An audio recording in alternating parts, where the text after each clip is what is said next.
Hello everyone, welcome back to Karan Academy. My name is Karan. Today we're going to be talking about disorders of the parathyroid gland and everything to do with calcium metabolism. So starting off with some basic anatomy in terms of its anatomical location, which is quite relevant, you need to know that's embedded in the posterior part of the thyroid. Now, this is important primarily when we talk about thyroid surgeries. One of the big complications is accidentally damaging the parathyroid gland. So it's definitely something we look out for.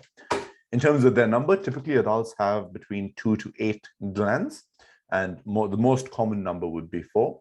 And it's obviously not going to be palpable based on its position. In terms of its function, relatively straightforward, is to produce parathyroid hormone, and it has a very essential role in controlling blood calcium and phosphate levels. You may be familiar with the calcium part, but we'll talk a bit about phosphate levels and why they're important as well. In terms of its arterial supply, so it has a dual arterial supply from the superior and inferior thyroid. Venous drainage is also mentioned here. And surgical complications, we already talked about how we can iatrogenically damage the parathyroid during a thyroidectomy. And this would result in hypocalcemia. Now, a lot of this information is not super relevant from an internal medicine perspective. But one thing you definitely should know is surgical complication, although I've still put the rest in for completeness.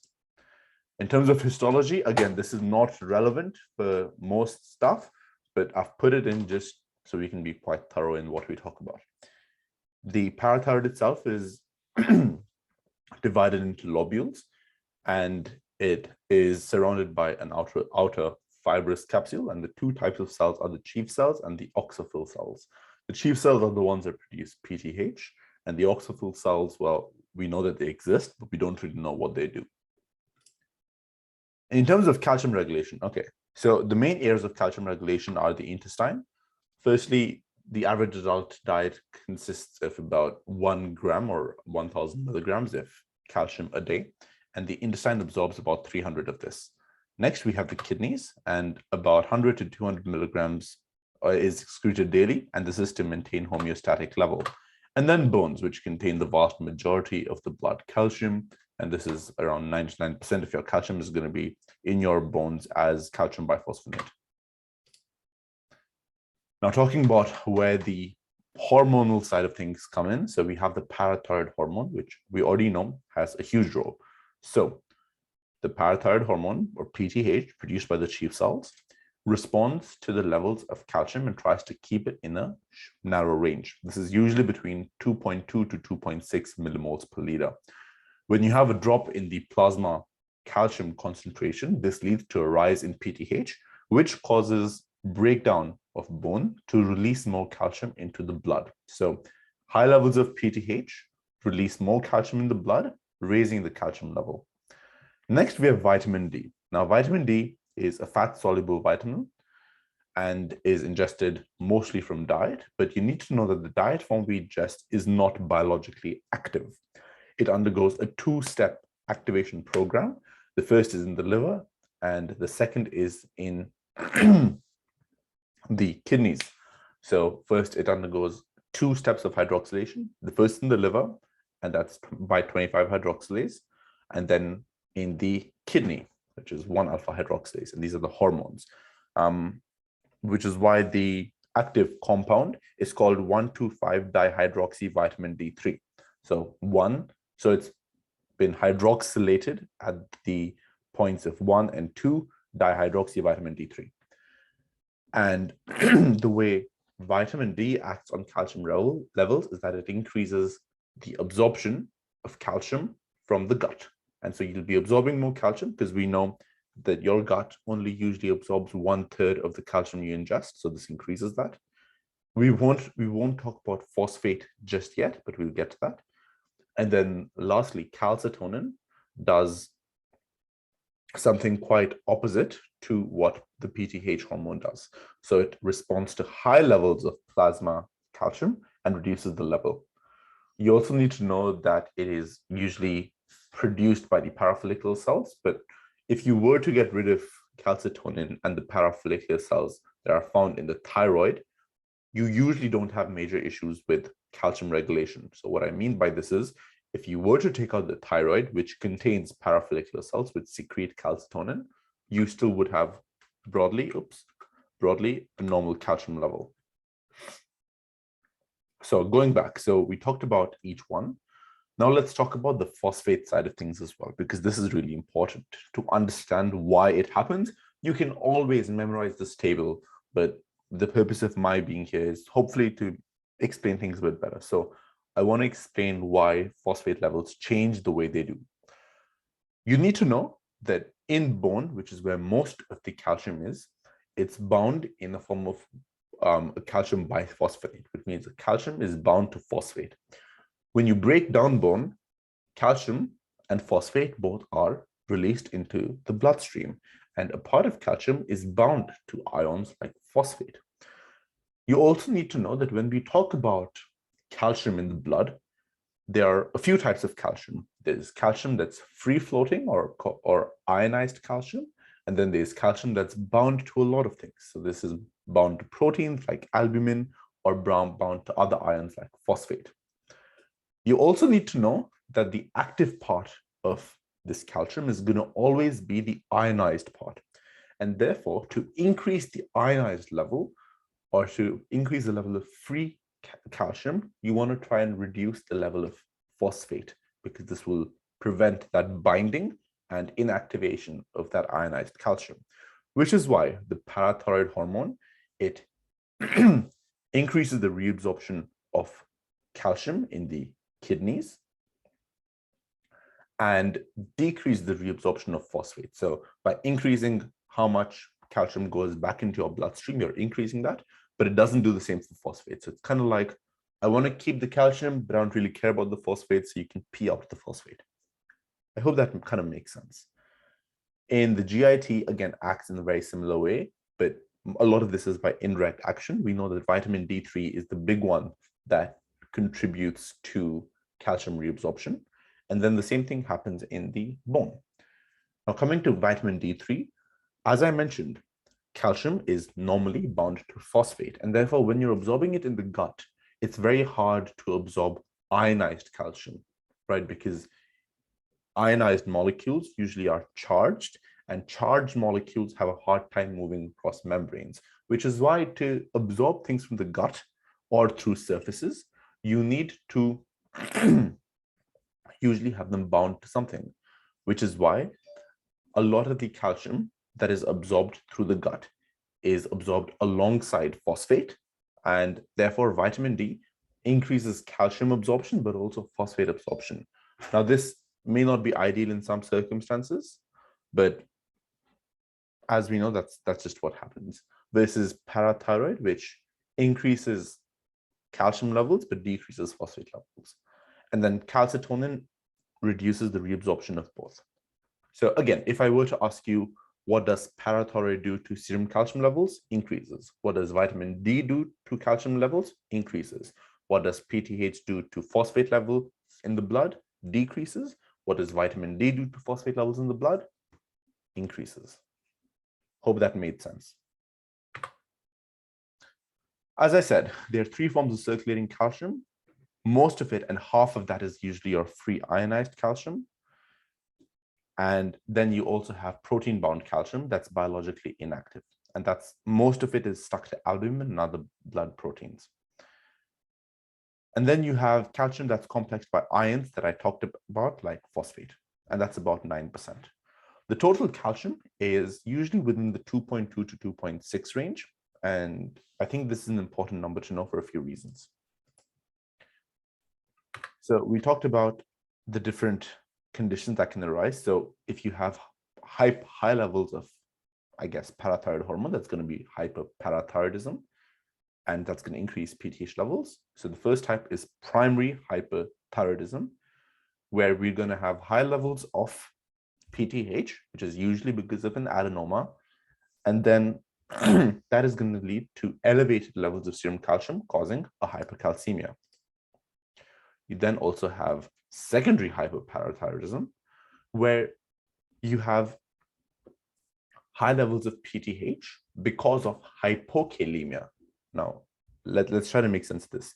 In the first case, the high levels of PTH are abnormal because you have a response to an adenoma. So an adenoma is producing more PTH than it should, versus a secondary hyperparathyroidism, where you are hypocalcemic because of something else going on in the body, and your parathyroid level is rising to hopefully compensate for this. And then there's tertiary hyperparathyroidism. And this is kind of an interesting one. So what happens with tertiary hyperparathyroidism is you have, let's say, secondary hypothyroidism. Let's say chronic kidney failure is a good example. So let's take vitamin D deficiency as an example. So let's say for a long period of time, a certain person has been vitamin D deficient, that is going to result in hypokalemia. Now, how is the parathyroid going to respond? It's going to respond by increasing its PTH secretion. And if that happens for a long time, one of the mechanisms that tissue adopts is hyperplasia, right? So it's going to grow in size to become more effective.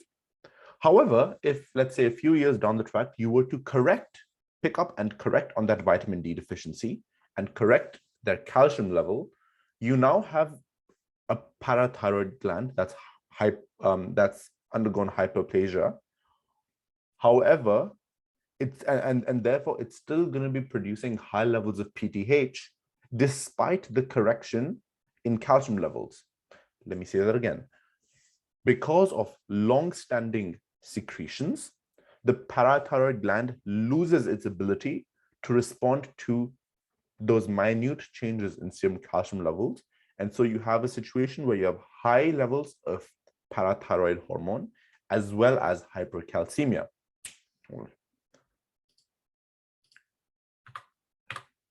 So what is hypercalcemia? So it's defined as a total calcium of greater than 2.6 millimoles per liter.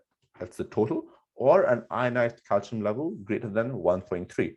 Now, you don't have to remember both. Just know that the ionized calcium is half of the total calcium level in most cases, and therefore it's kind of half of what the normal level should be. Now, you may be wondering, well, why do I mention these two levels, right? If I want to look for calcium levels, do I order both? Do I order one? Why does it matter? So we talked about the ionized calcium being the metabolically active form.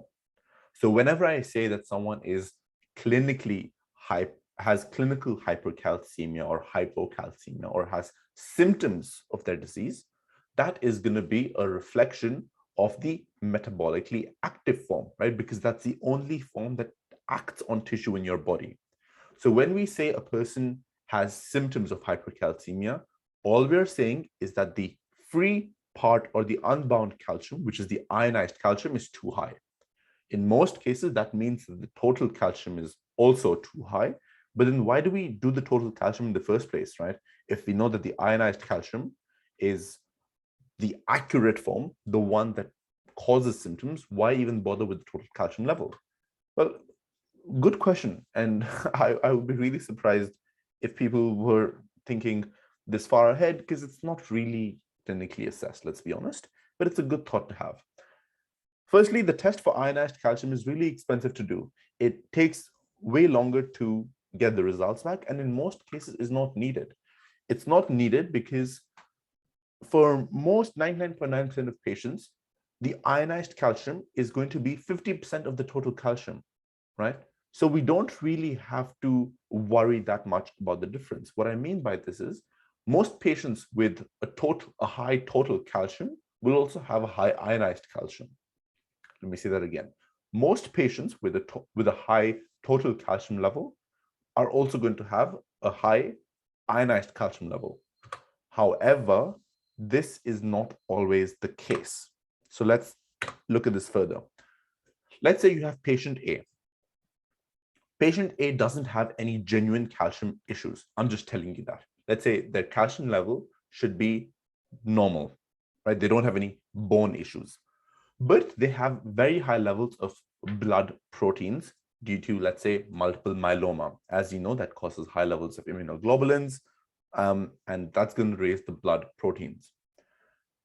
Now, the total calcium level seen on the blood test is going to be falsely elevated. Why? Because of the high protein levels in the blood.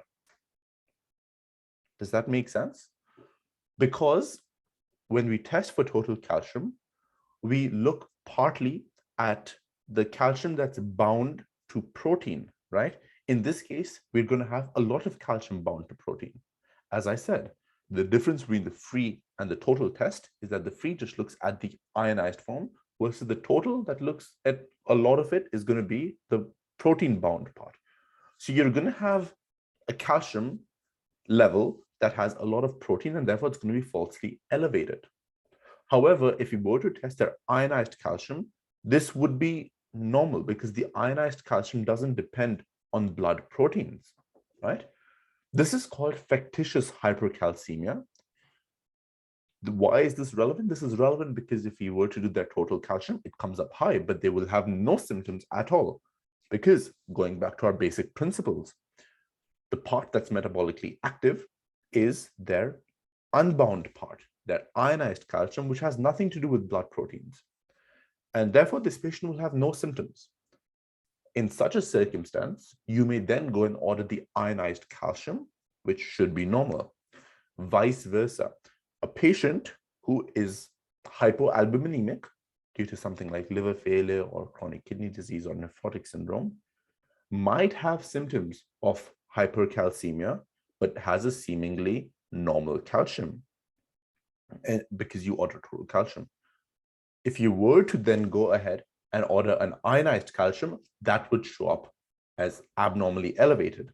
And in those circumstances, it is warranted to do both tests. However, in most situations, that is not going to be required. There's also a formula for calculating or correcting for this calcium level. And there, if you look it up, it's an albumin correction for calcium.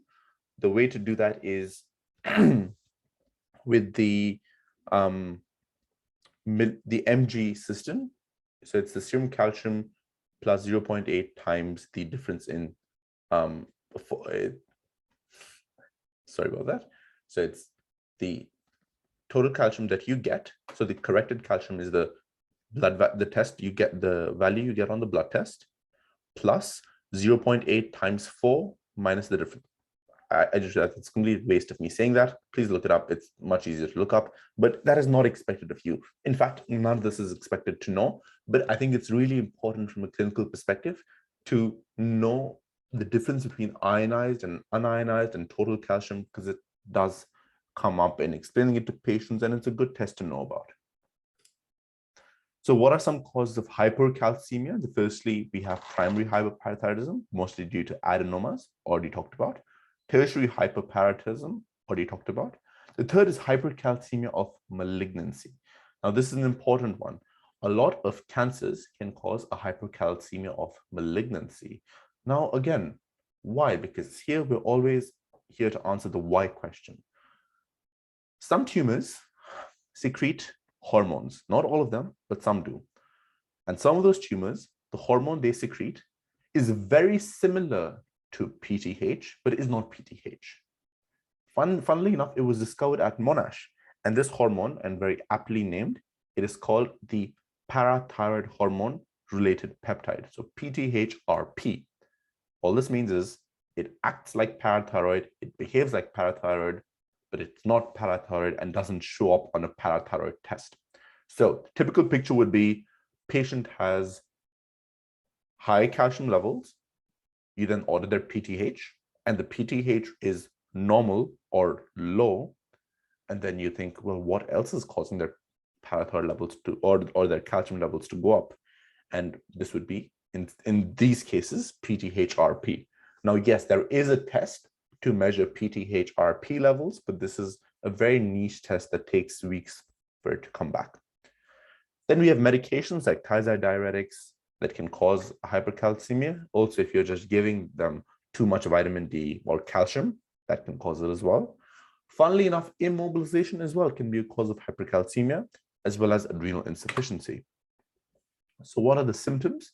A very good way to remember this is stones, bones, thrones, groans, and psychiatric overtones. So stones, nephrolithiasis, because they have high levels of calcium, and that is going to be excreted in the kidneys, and you can have calcifications.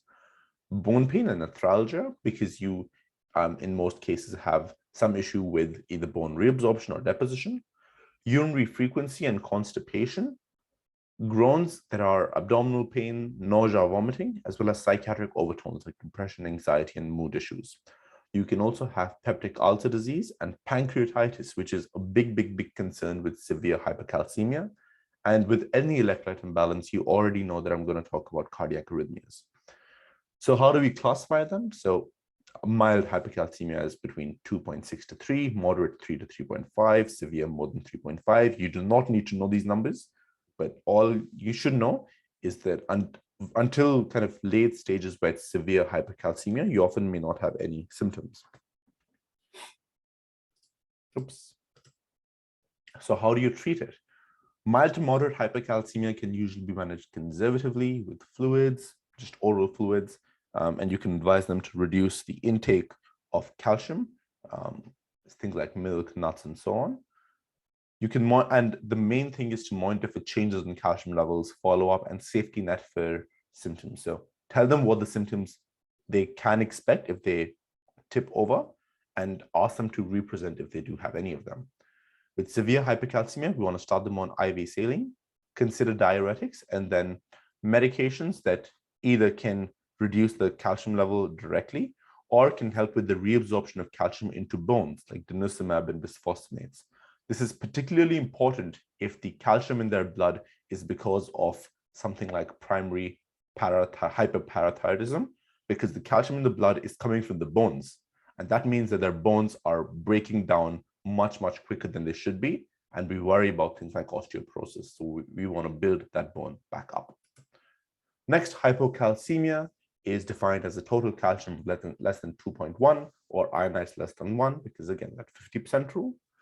Some common causes are primary hypoparathyroidism, that's quite often iatrogenic after thyroid surgery, vitamin K deficiency, because you can't absorb calcium, chronic kidney disease, because you can't reabsorb calcium from the renal tubules, and hyperphosphatemia, because the phosphate binds to calcium and both of them get excreted together. How does this present? This typically presents with muscular tetany, so paresthesia, stiffness, and spasms. And this is going to be the most common presentation. You can also have seizures and cardiac arrhythmias. And I feel like I keep saying cardiac arrhythmias for each electrolyte issue, but this is quite true. Then we have some special tests that we can do. So I'm sure you would have heard of the Chauvet and the Trousseau sign. So the Chauvet sign is when we tap on the face and that elicits twitching, while the Trousseau sign is when we inflate a blood pressure cuff above their systolic pressure, and this causes carpopedal spasms. So both of them important to know, and they do come upon exams.